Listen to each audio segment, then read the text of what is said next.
il verra le président. Mais nous, ce matin, nous allons entrer en contact avec les créateurs. Qu'est-ce qui va nous amener en contact? Est-ce que c'est un papier? Est-ce que c'est quoi? C'est une autre main écrite? C'est une recommandation? Non. Écoutez maintenant.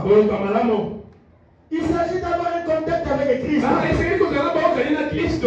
demandé comment puis-je le faire? Le frère Madame nous répond en croyant si tu crois ce matin Jésus-Christ est le même hier aujourd'hui.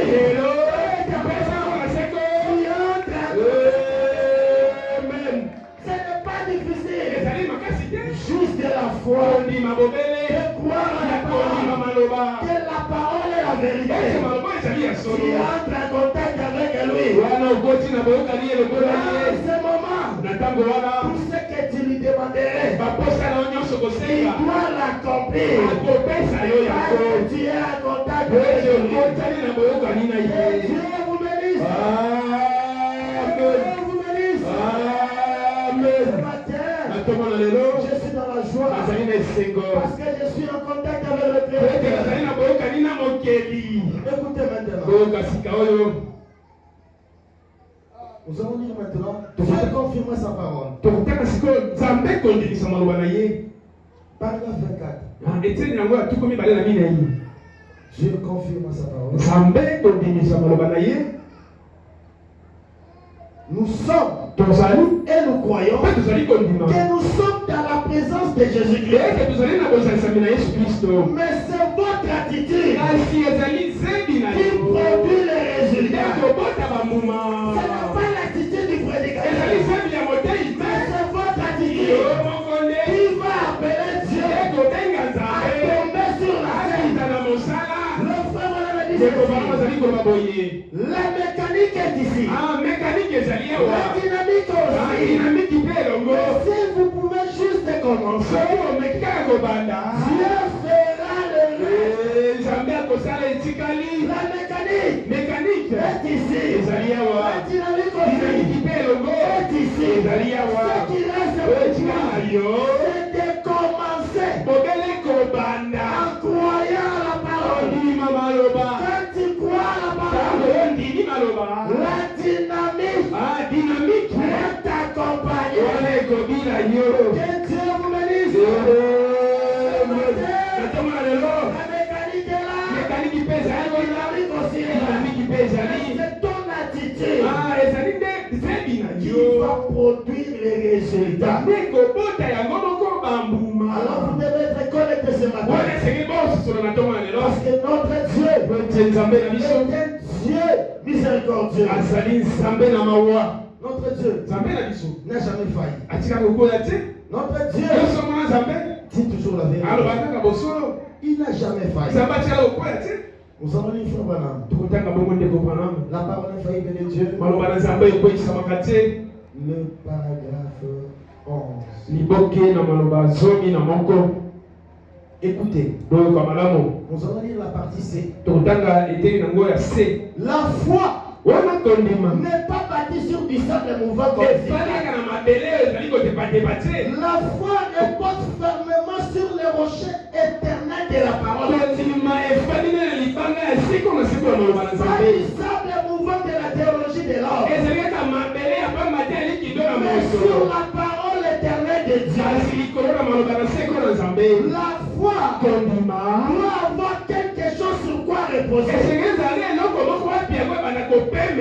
Ta foi doit avoir quelque chose sur quoi se reposer. Ta foi est reposée sur quoi? Sur le sable, sur la parole. Or, si ta foi se repose sur la parole de Dieu, la parole de Dieu, c'est le roc solide. Tu ne peux pas tomber. Si ta foi foi se repose sur le sable. S'il y a les vents, la maison va tomber. Mais si ta maison est bâtie sur les rocs solides, même s'il y a les vents, même s'il y a des problèmes, cette maison-là a une fondation solide. Ce n'est pas une maison comme au village. On a pris des morceaux de bois. Et on met la terre. Quand il y a un vent, vous voyez, les pailles sont en train de s'envoler. Et les maisons sont en train de tomber. Pourquoi? Ces maisons, pas de fondation. Mais notre foi doit être bâtie sur la parole éternelle. Pas sur des propos des gens. Pas sur la pensée humaine. Mais sur les rocs solides. Ce matin, ta foi est bâtie sur quoi? Ta foi est bâtie sur quoi? Nous allons aller pour votre madame. Paragraphe 13. Maintenant, vous ne pouvez pas reposer votre foi, comme je le disais, sur n'importe quoi. Ta foi ne peut pas être bâtie sur n'importe quoi. Ta foi est bâtie sur quoi? Pas sur n'importe quoi. Ta foi doit être bâtie sur la parole de Dieu. Vous devez avoir une réalité fondamentale. Et la raison pour laquelle je repose ma foi sur cette parole, c'est parce que je crois quelle est la vérité. C'est parce que c'est la parole que je repose ma foi sur cette parole. Tu dois prendre ta foi, le placer sur la parole, voir la totalité de la parole. Et Dieu, quand il va regarder, il voit la foi. La foi appelle Dieu. La foi crée. La foi appelle ce qui n'existe pas l'existant. La foi appelle des choses invisibles visibles. La foi arrête Dieu. Tu dois avoir la foi. La foi sur la parole de Dieu. Pas sur le diable et le nord. Mais sur la parole de Dieu.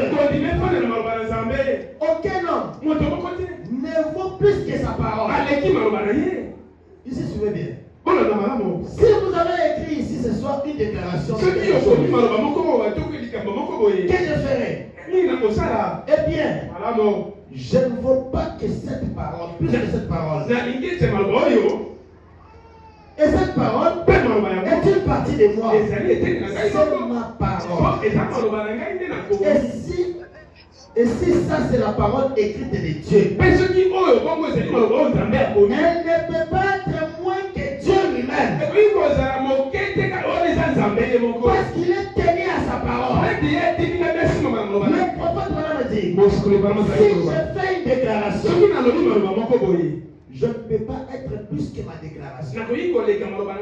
Parce que c'est ma parole. Cette parole est une partie de moi. Je ne peux pas aussi être moins que cette parole. Parce que cette parole c'est une partie de moi. Maintenant Dieu, quand il prononce la parole, le prophète dit, il ne peut pas être moins que sa parole. Parce que il est censé accomplir cette parole. Dieu qui a dit la chose, c'est Dieu qui l'a dit. La chose est réglée. Personne ne peut venir et changer ce que Dieu a dit. Alors, toute la parole de Dieu est la vérité. C'est la parole de Dieu est la vérité. Nous devons croire à la parole. Que la On ne peut pas enlever des parties. On ne peut pas enlever des morceaux de la parole de Dieu. Nous allons lire le paragraphe 15. Paragraphe 15. Écoutez. Le paragraphe 15, je vais descendre un peu en bas pour lire ça. Il y a beaucoup de ABC. Il y avait une question qu'on avait adressée à Frère Branham. Et le Frère Branham a répondu. J'ai répondu. Toute bénédiction qui découle de la rédemption doit venir au travers de l'expiation.